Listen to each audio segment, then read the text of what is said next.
What's up, XFL Nation? This is Bird Gang 114. I'm Ed, I'm Cam. and today we're going to talk about the XFL Power Rankings Week 2.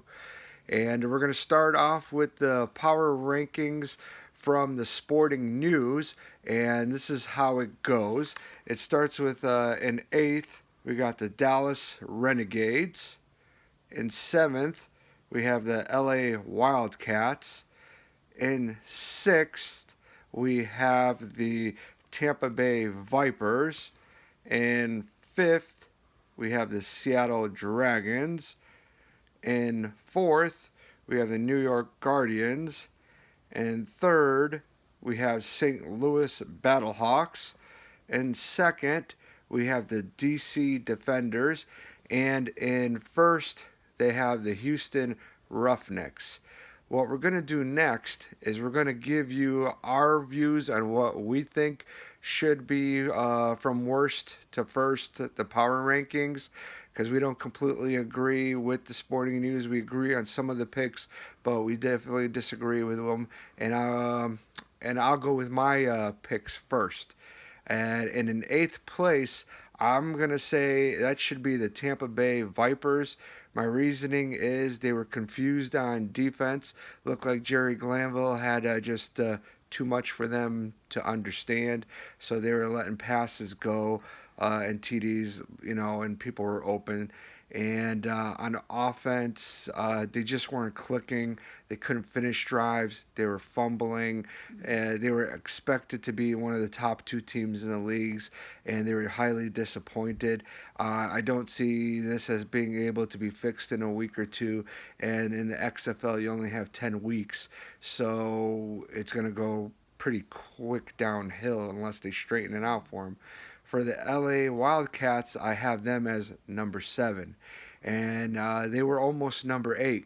I don't know if you guys saw the news today, but they let go of their defensive coordinator after one game, Pepper Johnson. So he's, on the streets now. And they let go of their captain, Anthony Johnson, which is kind of strange, too. Another reason, the instability at quarterback. I believe they were I want to say their quarterback was injured, so they had to trade for Charles Kaplan, and he played. But so maybe when their starter comes back, I don't know how fast that is, but that's the reason. There's too much instability there. You can't be firing people after one game. I have Dallas Renegades as number 6. I know Landry Jones is supposed to be back, but I'm not counting what can happen in the future. I'm counting what I saw on the field. I was debating about putting him in 8th, but I'm just giving him the benefit of the doubt. I just did not see much on offense, period. Their defense was on the field for most of the game. That's the only reason I'm giving them 6 is because they did hold St. Louis to 15 points. In 5th, I have St. Louis Battlehawks. Even though they won, I have them in the 5th position behind a losing team. And the reason I'm doing that is Jordan Teamu, the quarterback, did not impress me at all. I was not impressed with the running game at all. The defense, I know it held Dallas to 9 points, but they were really not playing against a starting quarterback. It was a backup that they just got, only had a little bit of practice. So I don't really believe in them. I don't see them going forward as being a great team. In 4th, I have the Seattle Dragons. If not for a couple fumble plays going, into the end zone on the second half there, could have even been a closer game. I thought they got playmakers in Prohl, and their quarterback, Silvers, wasn't bad. I thought they made enough plays on offense. If it wasn't for the couple miscues, they were in that game. That's why I give them 4. I see them as being a good team. And third, and it was a battle between 3rd and 2nd, but to 3rd I gave the New York Guardians. The reason I gave it to them because I think they should have really scored more points than they did against Tampa Bay, because Tampa Bay's defense was confused. It looks like they're going to be a good team, a playoff team, so I'm keeping them at 3 right now. DC Defenders is in number 2 choice for me. I believe in them. I see that it's a complete team. They scored on special teams, the block punt touchdown. They scored on defense, pick six, and they had touchdowns on offense. They had the trick plays. I think once the quarterback gets a little time under his belt, it looked like he was holding the ball a little bit, but I think he could be a really good quarterback in the league. And the number 1 power ranking for me is the obvious choice, the Houston Roughnecks. I mean, they got PJ Ward. The guy was phenomenal. I mean, he had that one pick at the end, but it was bombs away. Coates with a little bit more consistency could be good. They were just making plays all over the field. Their defensive line, I also like their defense. It was fast. They were coming after the quarterback. I think they had the fastest line of all the defenses. So that's my power ranking. I have them as number 1. And now Cam will let you know his power rankings now. I got Tampa Bay Vipers at 8 also. I just think that they weren't ready for the first game.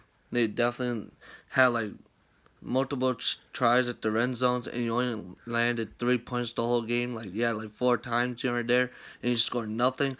So I just don't think they're ready, and I don't think they're gonna get ready before the season ends even. So number 7, I got the LA Wildcats also, because how you fire your D coordinator and give away your captain, so something's going wrong there, and I didn't feel like the team was really that good. Like the first half it was alright, but you could just tell the second half they all just gave up. And if they're down, they just gave up. I mean, it's nothing special. But number 6, I got St. Louis Battlehawks. Yes, I have the Battlehawks here, the winning record, but I just don't feel like they played. Dallas was the good quarterback. I thought Landry Jones, who's in Dallas, it's like you can only score 15 points against Dallas. It's like, come on, you had the ball. You should have way more points than that. If Dallas didn't have their starting quarterback, you should be definitely better than that. I thought. Number 5, I have Seattle Dragons. I thought they were doing good, but I'm not 100% yet with it, and I want to see them play a couple more games to feel where to put them at. So I definitely put them at 5. I thought they were almost like in the middle there. We got number 4, Dallas Renegades. I know. The only reason why is because Landry Jones. This quarterback they had, I don't remember his name, but the one they had in the game just couldn't even throw the ball for more than like 10 yards, it felt like. So I felt like they had to change the whole offense to like 2-yard drags, run. It was just like. And also, St. Louis Battlehawks could just stack the box because they're not going to respect the pass. So, it was just like, it was not good. If they had Landry Jones, I feel like Dallas would have won this game, no problem. For my 3rd, it was DC Defenders. The team I like the most. I was struggling with the New York Guardians a little bit, but I just feel like the number 2 team now, New York Guardians, is just a better team than them. I just feel a little bit. We will see this week. It's going to be New York Guardians at DC. I can't wait to watch that game. I think that's going to be the best game for this week. So I can't wait to see that. And that's going to tell which one's better.